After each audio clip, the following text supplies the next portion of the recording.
Steve Alcorn's a fine investigator. What he's doing with this Chris dude, I have no idea. I gave her cigarettes for our anniversary one year. Well, there you go. That's fucking romantic. She didn't like gifts. I said, well, I want to get you something. What do you want? Let's give me a couple packs of cigarettes. So I wrapped them up and gave them to her. Yeah, have some lung cancer.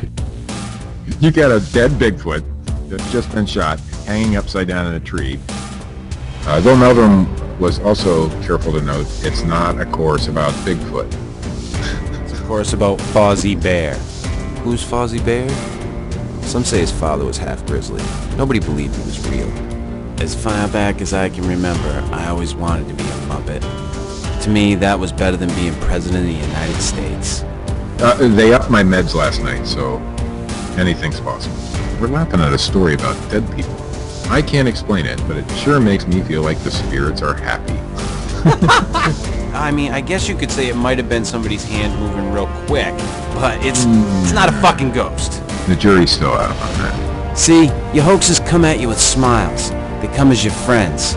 Pope Francis says doggy heaven is real, so your dog has a soul. Ah, so now the dogs can hang out with the pedophiles. Not Benedict, Francis, Pope Francis. No, I'm just guilt by association, Steve. Yeah, that's probably true. That's what they say when they talk about me and you. Yeah, there you go.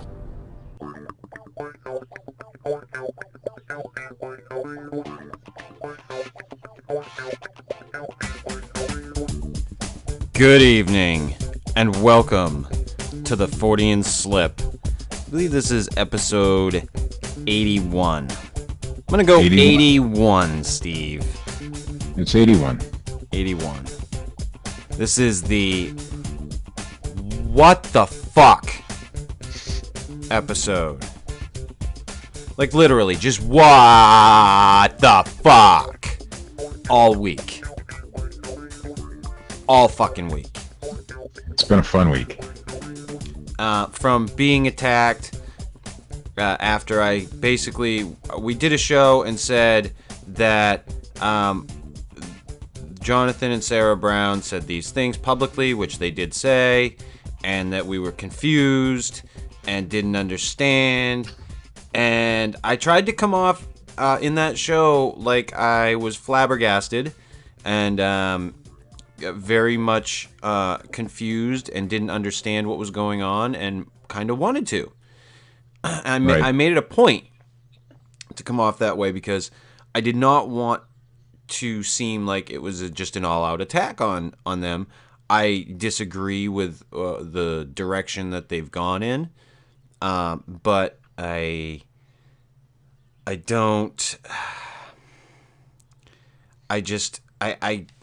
being that I had a relationship with them and was made public and this is a very open show, like I had said, to them, I blast fucking Johnson all the time for what he does and what he says. What would make anything else any different? Right. Should I blast these people but not blast these people? Well, we got to be consistent in, what we do. If that's what we say we stand for, we should stand for that, regardless if it's somebody that we've had a relationship with or not. Well, if I'm trying to do an honest show, which I'm trying to do, I personally am very honest on the show. I will say things that most people wouldn't think for a second to say on air about my own personal life. Not to mention, I will speak my opinion about fucking anything. Because it's my opinion. Right. But I don't believe that we should just support whoever is our fucking pal because that's what you do. No, this show has always been about calling out the bullshit, poking fun at the bullshit, and generally fucking showcasing bullshit. Bullshit. And how can I, in good conscience, not call out bullshit as I see it when it happens? How do I do that? You don't. You call out the bullshit because it is bullshit. Yeah, I mean, because that's what we have promoted on this show from day one. Our first show was about bullshit and, the Hovey v. polling thing. oh yeah, the bullshit Right. lawsuit case against No. Bob. Poor Bob. Right. Our very first show, calling out people. And I had previously had a friendship with Melissa Hovey, and I did some work for her.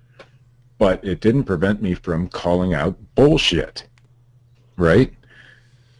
Yeah, I don't agree with this person's my buddy, so I have to support them.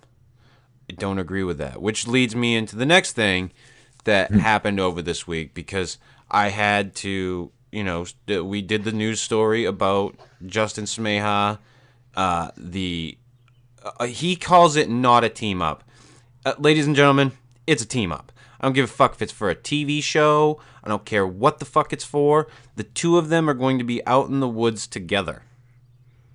Or kayaking together. Well, I don't know if they're going to be my in the same only hope is that they run into a fucking kid with a banjo. At this point. But our friends, the Squatchers Lounge podcast, which, by the way, I have stated I have no problem with the people on that show personally. Jeff Kelly, David Batdorf, I don't have a problem with those people personally. David speaks his mind and is clear and concise, and his take on what happened at their quote-unquote squatching expedition, which I would call a fucking camping trip, I think his take on it was spot on. The promotion of Justin Smeha and the other gentleman that was there, I thought it was bullshit. These people go out into the woods, and we 100%, we saw Bigfoot. We had activity. There was good activity, and then I hear David's take, and David's take is, yeah, I felt like I was it was the most comfortable camping experience I've ever had. I felt like we were the only people there, the only things there, except maybe a squirrel and something else. Woodpeckers. Pretty much. So, we had just done a show like 2 weeks prior about, or had done a news story where we'd bashed on people for going out Bigfooting and seeing Bigfoot. Every time. And, sorry, but that's what I saw that as. Well, I don't know the other gentleman. What's he go by? Stelio or something like that? He goes by Stelios Kontos. I guess his name is Jonathan. It's not as real. Yeah. But I just didn't buy the story. And what do you do? Sit back just because he was on your friend's show or somebody who you consider a friend and say, hey, this story is bullshit, but I'm not going to say anything because it's, yeah. You don't do that. So I just didn't buy his story. Nobody else was there to witness what he witnessed. They were all sleeping or whatever. David says nothing happened when he was around, so you kind of have to go with, but this guy had 100% seen a Sasquatch. Well, that was, the first, you and I had a discussion about it. And just for the record, because I know Jeff and those guys are probably listening to this show, because I did have a chat with Jeff today, a short, not very peaceful chat, but a chat. Yeah. Just for the record, Chris and I don't sit here and fucking bullshit all day long talking about you and your show or anybody else's show. We get together once a week or twice a week, sometimes 3 times a week, to do a show. That's it. So we're not sitting here contemplating how we're going to attack people. Oh, we're conspiring. And Chris is, Steve, right. Today we're going to take over the world. So Chris's take on the situation sometimes differs from mine. In this case, and you've no, wait a minute. Mine. Before you say what you're going to say, Steve, and you've argued points with me before.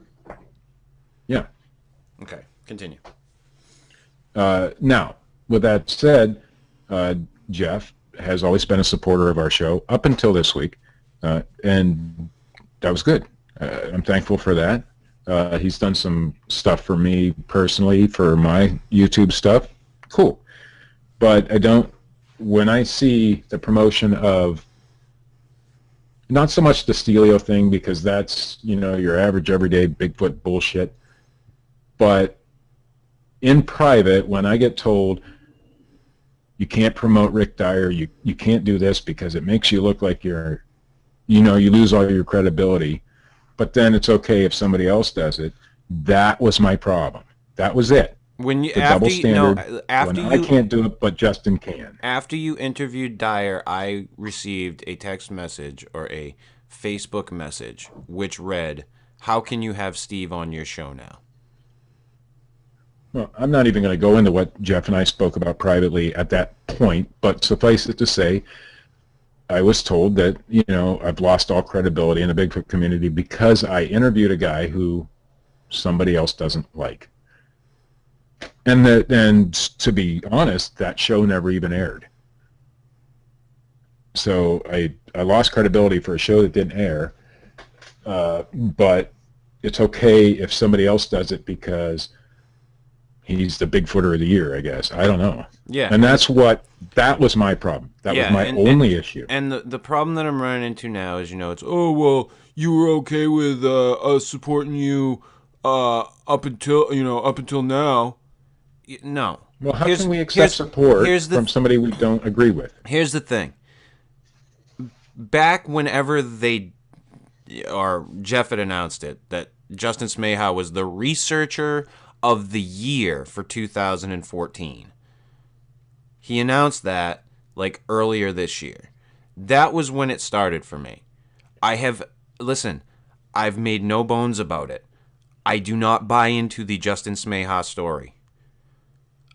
There are tons of red flags when it comes to the whole thing. There's the fact that, Steve looked into the woman who performed the lie detector test. Yeah. That was a fiasco. And that whole fucking thing. And how Ro Sahibi and Sean Evidence flip the fuck out. Not wanting you to fucking do anything about it. That's true. That's 100% true. I was told that I was ruining this woman's reputation in her field of work. I was damaging her ability to get a job. She contacted me herself, and it's the one who told me that Ro is the one who messaged her. Now, have I ever gone public about that? Well, I guess I am now.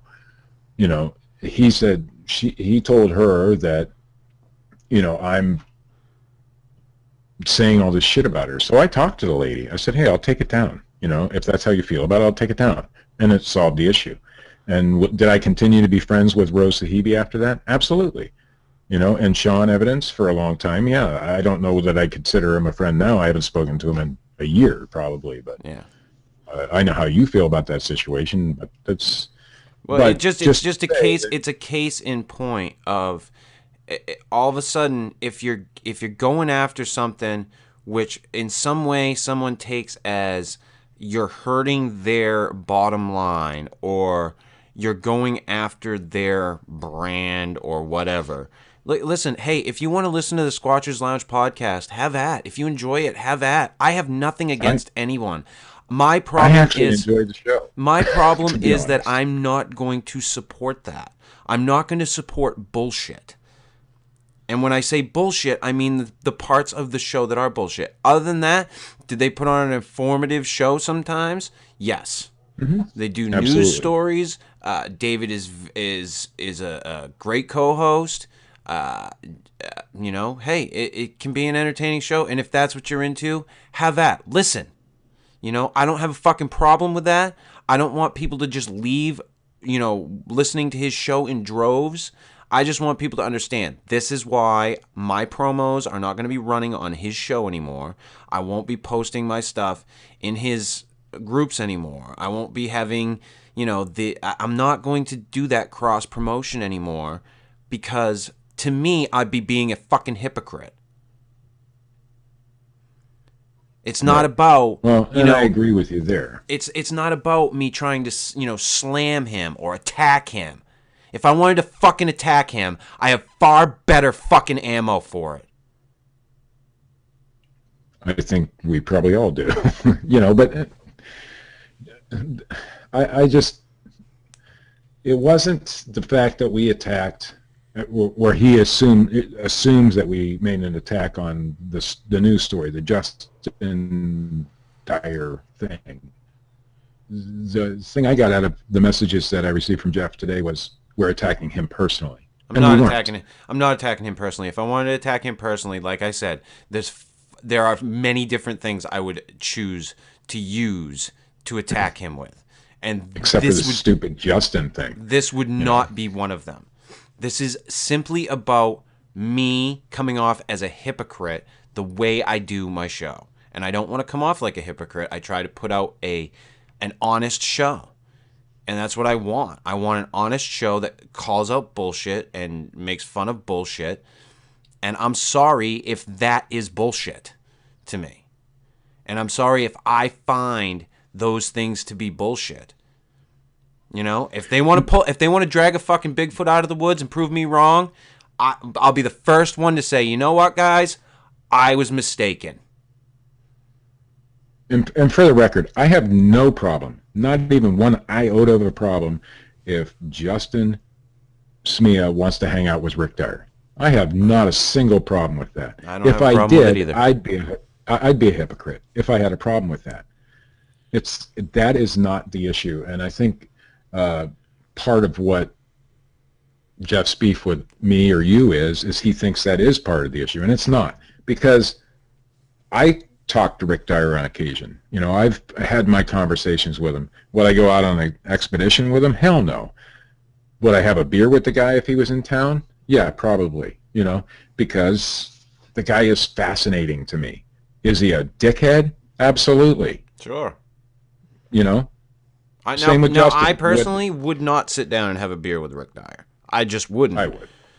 This is where we disagree. I wouldn't. Right. I wouldn't make the effort to talk to him. However,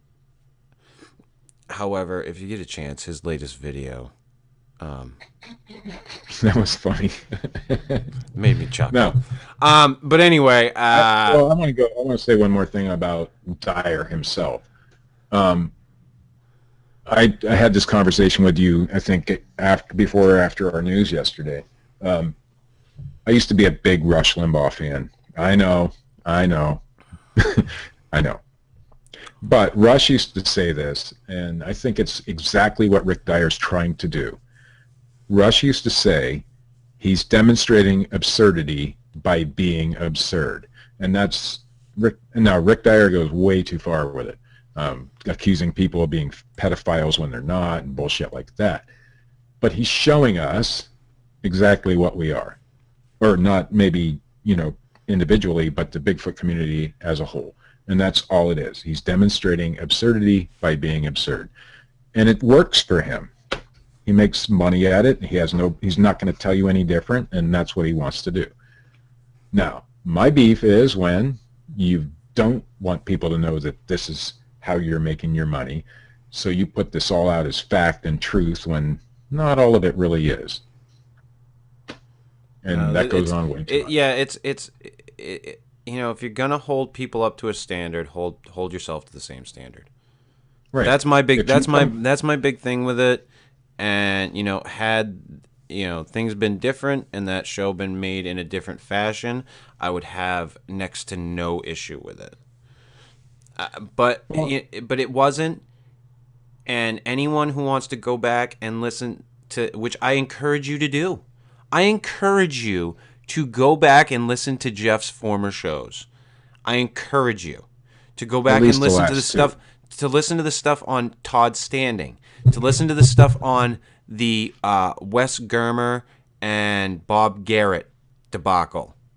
I encourage you to go back and listen to those shows and how critical he was of those people, and then listen to the show about how he fucking tiptoes around the Justin Smeha shit.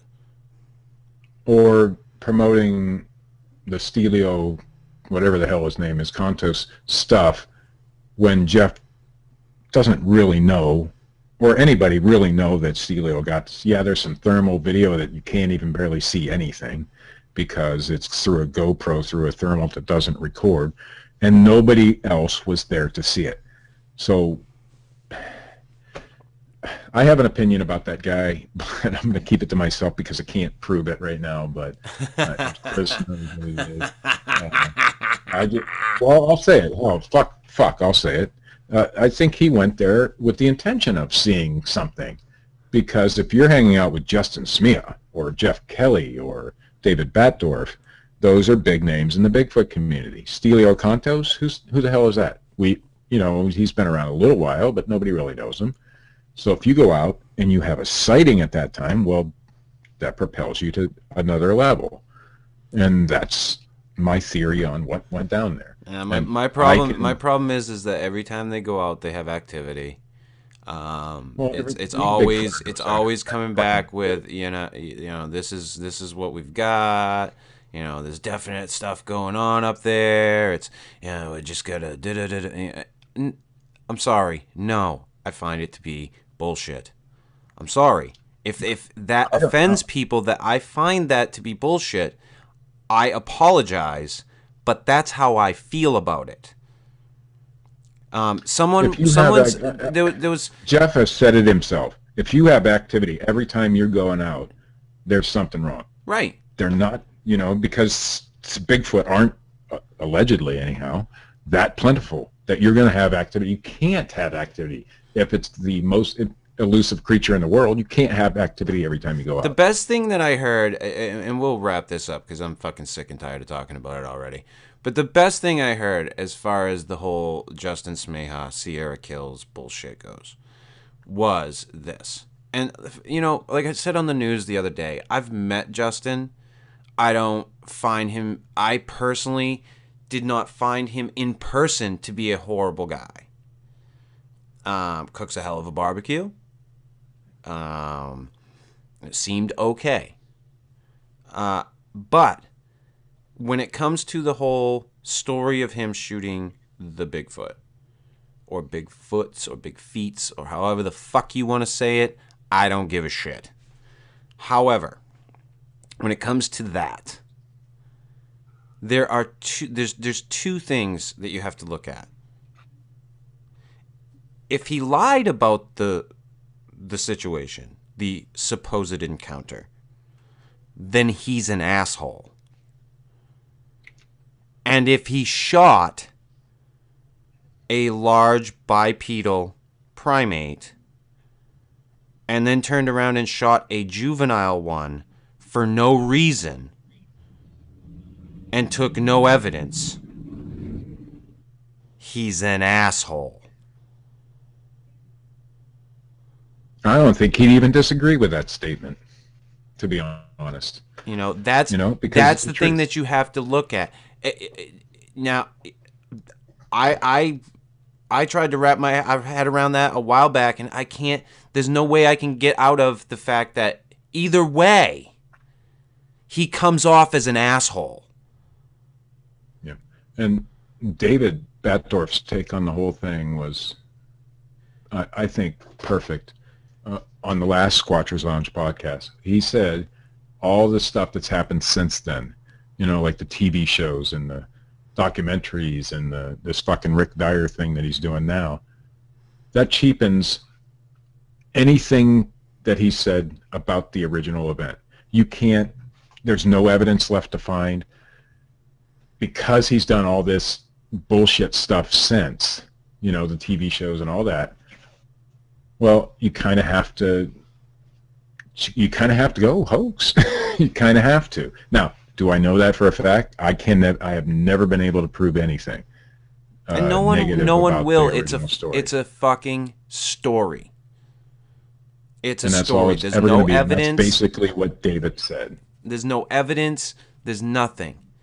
It's a story. Even Jeff said it's a non-issue anymore. You can't it's all cheapened now. Even if there was originally anything, there's nothing you can do about it now.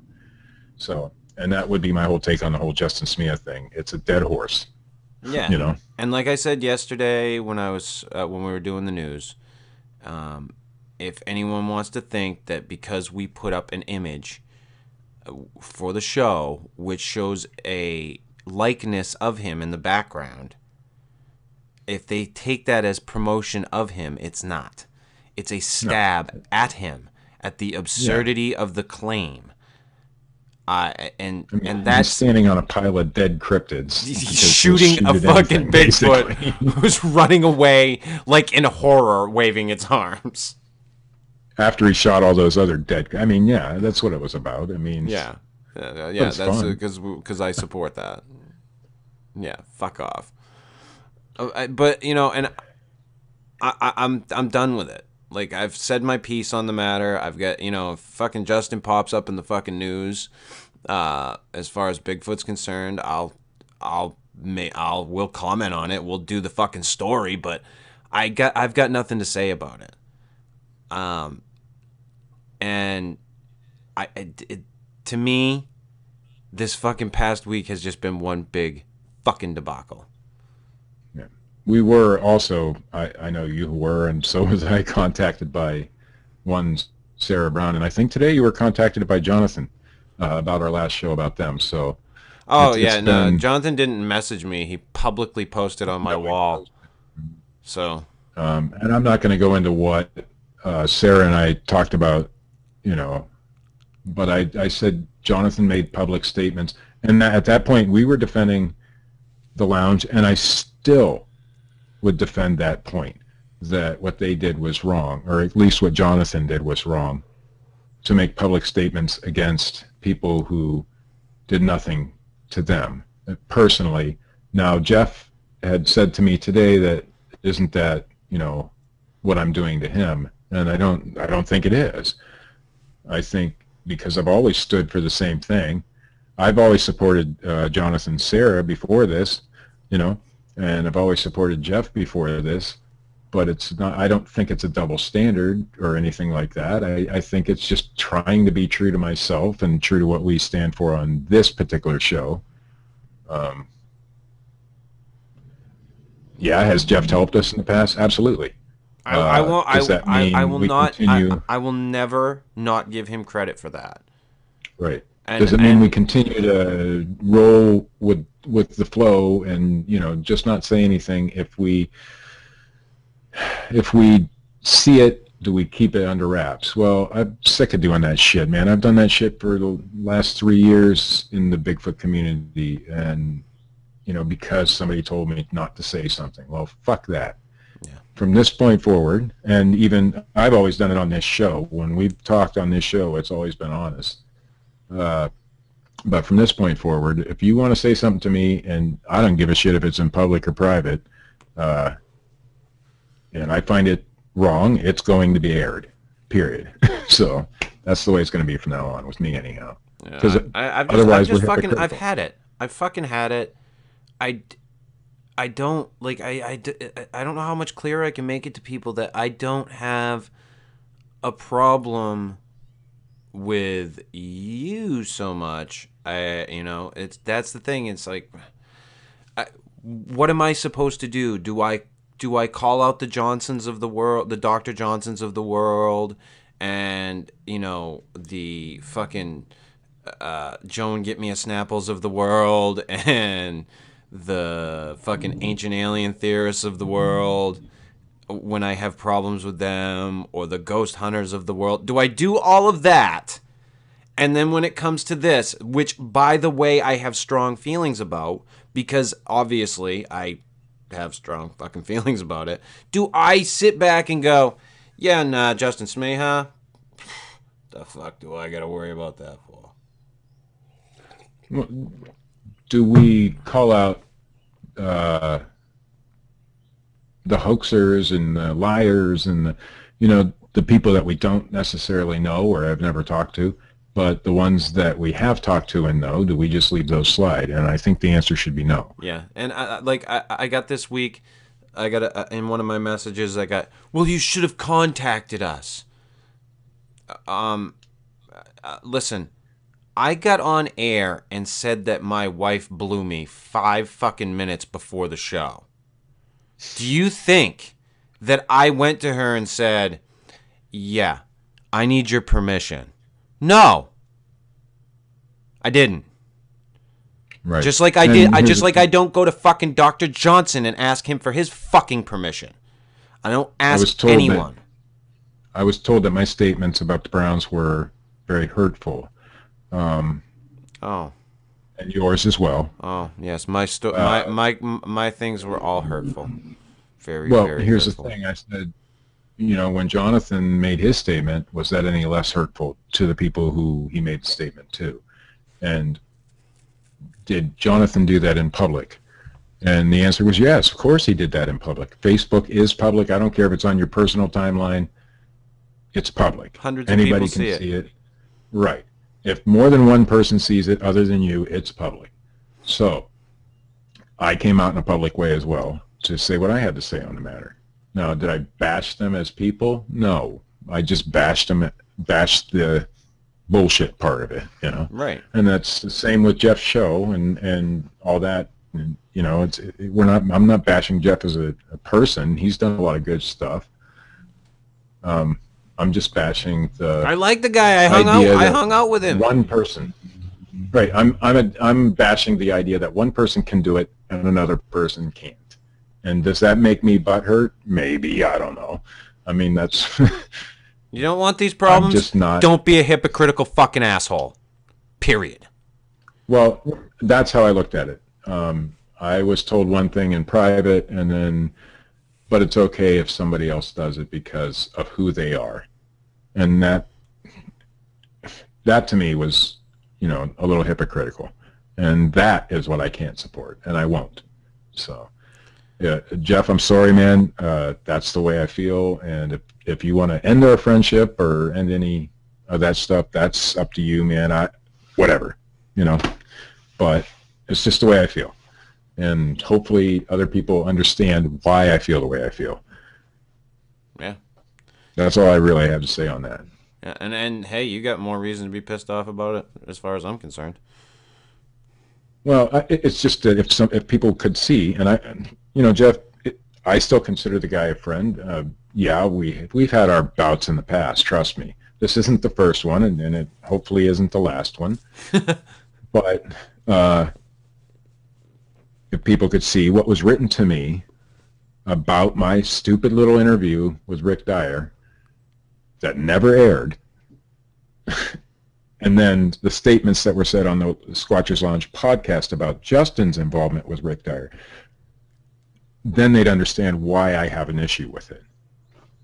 And if that makes me butthurt, that's fine. I don't know. But to me, it's hypocritical, and I don't like that. You're a butthurt asshole, Steve. Hey, whatever, man. I've never had it up the ass, Chris. Have you? No. No, good, because that wouldn't be fun. I don't think it would be fun at all. I have had a penis in my mouth, Steve.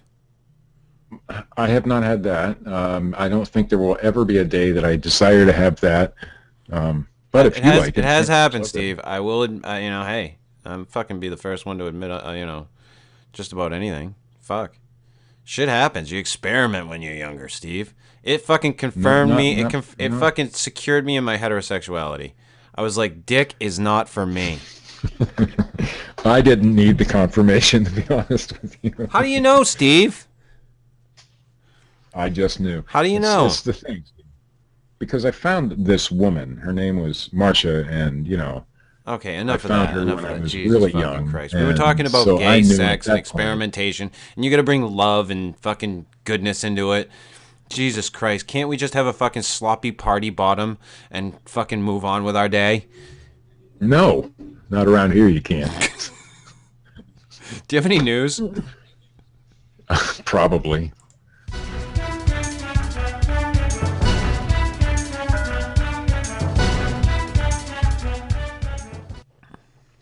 Our first story from the Washington Post. Hey, if it comes from there, it must be good. The world's most beautiful greenhouses are underwater and growing strawberries. What else would you grow underwater? I wanna be under the sea in an octopus's garden in the shade.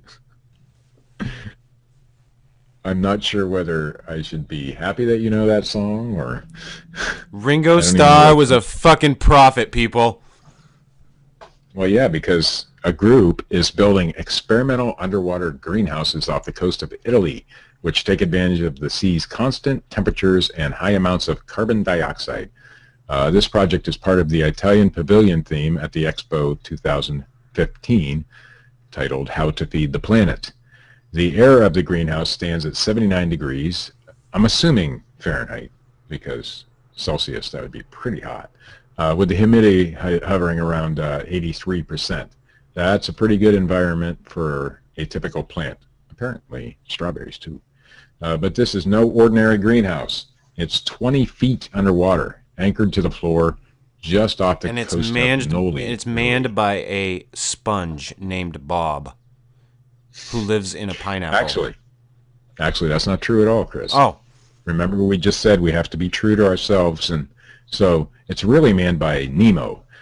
This is Nemo's Garden, an experimental project in its 4th year, operated as part of the family-run Ocean Reef Group. So Nemo is the one who runs it, not SpongeBob. A little fish with a short fin? It's Nemo's Garden. Huh. The balloon-like biospheres take advantage of the sea's natural properties to grow plants. The underwater temperatures are constant, and the shape of the greenhouse allows for water to constantly evaporate and replenish the plants. What's more, the high amounts of carbon dioxide act like steroids for the plants. Freaking muscle-bound plants, Chris. Get to the chopper. That would be really fun. Making them grow at very rapid rates. Ocean Reef Group, a diving equipment company, is monitoring 5 balloon-like biospheres that house a number of plants, such as basil, lettuce, strawberries, and beans.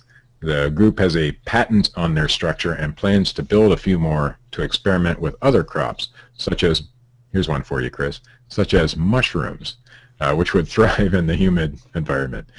Love me some mushrooms. Yeah. There's more to that story at the Washington Post. I think that's some pretty cool shit, though.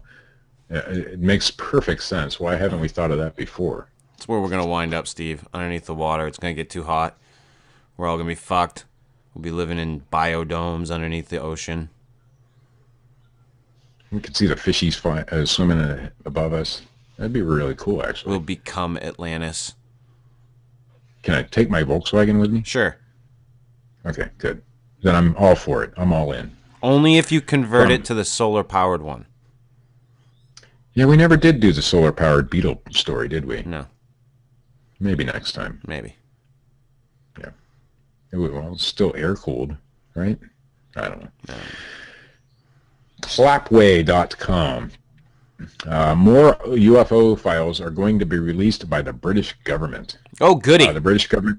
Yes, I know. Because all the files so far are, Does this mean Redfoot will fucking be flipping out? Red Fern? Oh, yeah. No, Oh, is it? I thought it was the guy that they met in The Usual Suspects. I'm sorry. I don't know. It could be. I don't know. I think it's that guy, that British guy that ran the thing. I can't remember his name right offhand. He's the one that flips out every time. Maybe his name's in the story. Maybe I should read. Okay, read.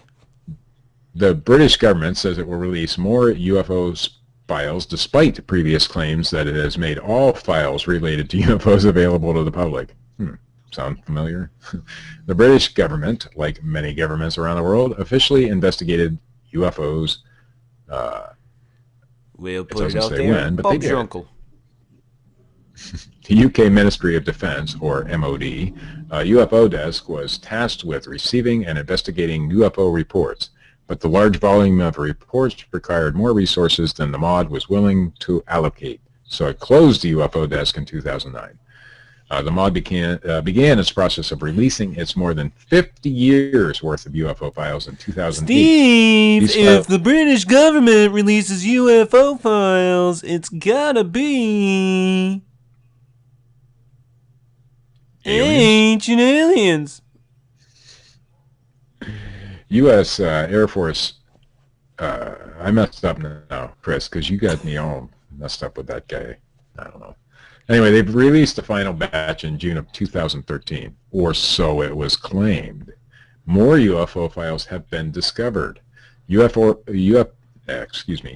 Air Force veteran John Burroughs was stationed at Royal Air Force Base Bentwaters Steve. in Suffolk in December 1980, and he witnessed the most well-known UFO event in the UK. That's the Rendlesham Forest one. Burroughs and others at the base UFO, Steve. investigated strange lights nearby in Rendlesham Forest. The lights were seen on multiple nights, and the men assert that they observed a craft of unknown origin. It stuck things in their bum, Steve. Burroughs and another soldier were the closest to the craft, and since this encounter with UFOs, they have suffered health issues. Blah, blah, blah. Maybe you should ask one of them if they've had anal sex, Steve. During the course of his attempts to gain access to his medical records, Burroughs filed several Freedom of Information Act requests, both in the U.S. and the UK, and it was through these requests that the MOD's additional UFO files were discovered. Now, the MOD announced back in September 2014 that these UFO files would be released, but it also announced that the process of preparing the documents for release could take up to 9 months, or possibly because it's a government cover-up. Oh, bum, bum, bum. Nick Pope, that's the guy I was thinking of earlier, who ran the MOD's UFO desk from 1991 to 1994, publicly commented, "This is a huge embarrassment for the MOD and will have UFO enthusiasts up in arms." Of course it will, because it's an easy way to claim government cover-up again.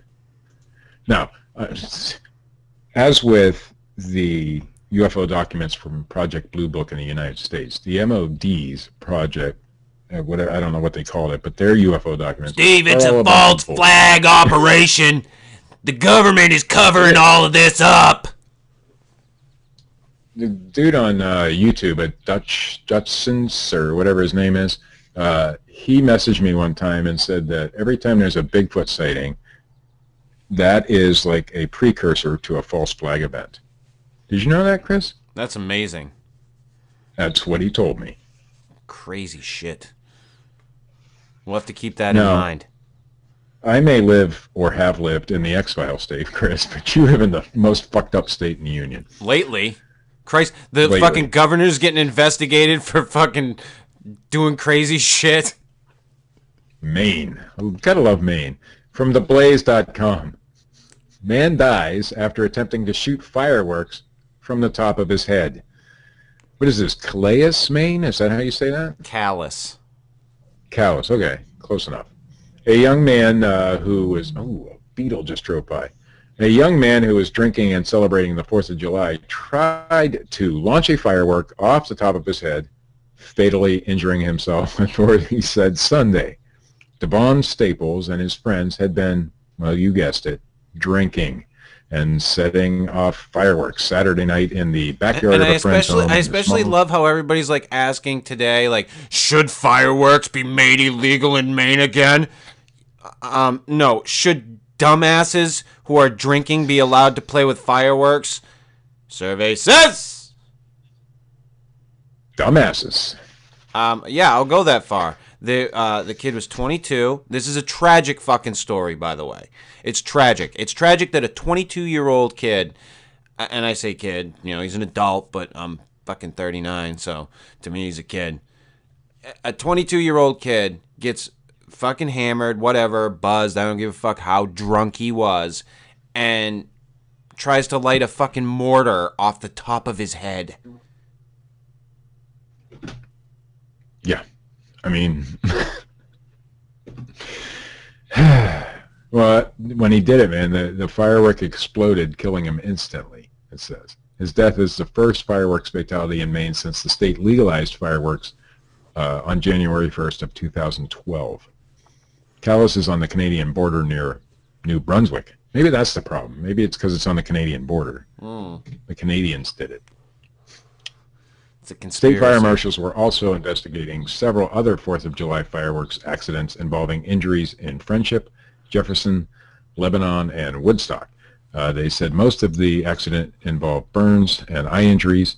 McCausland said further details were expected to be released later Sunday. In 2011, lawmakers voted to repeal a 1949 law banning fireworks, reasoning the industry would create jobs and generate additional revenue, and stupid idiots who put fireworks on their head. Yeah. I added that last part. And like I said before, I want to reiterate, it's tragic. A young kid died. But should he have been drinking and playing with explosives? No. No. That is the bigger issue here. Should he have been drinking and playing with explosives? Before you even told me that they were thinking about making them illegal again, I said, geez, dude, it was one guy who fucking tried to blow himself up. And to me, it is no different than the dude that went into the church and shot those black folk, in South Carolina, and now they want to ban the Confederate flag. What the fuck? It's now I can't even buy a fucking Dukes of Hazzard car at Walmart. It's tragic. 2 weeks ago, that didn't offend anybody. These things that happen are tragic. Right. But let's focus on the fucking things that matter. For fuck's sake. I'm so tired of focusing on a flag or the color of a flag or whatever. Just fuck it. It doesn't matter. We could have done a whole show on this fucking Confederate flag thing. Yeah, no, and comparing it wrong to show. what it You need to stood go for on and all fucking, that shit. Sean Hannity or something. You're on the wrong show for that. No, but I'm just saying, because of one idiot, and the same with this fireworks thing, one idiot, and now they want to change things because of one idiot. And you're being insensitive, Steve, because you called him an idiot. I don't care what I called him. And if his family's listening, which they're not, there had to have been signs that the kid was an idiot before he blew himself up with a firework. I'm just saying. Well, it's like I said, it's tragic, but it could have been prevented by a little bit of safety. Common sense. And yes, common sense. It's a good, wonderful thing to have. So, yeah. If anybody would like to catch Steve, he will be trying to lure Chris Griffin into his house as he comes by with the paper this week. Is that because of the whistle noising adventures? See, I got the reference, Chris. Yeah, you're getting there. This has been episode 81 of the Fortean Slip, the What the Fuck episode.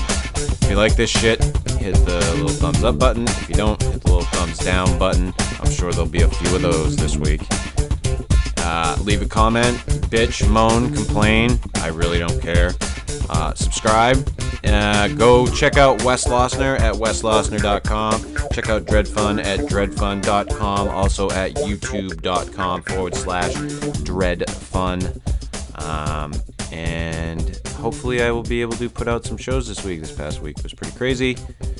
Like I said, we've had quite the fun times. It's been good. Fun times. Poopa the haunted doll, people.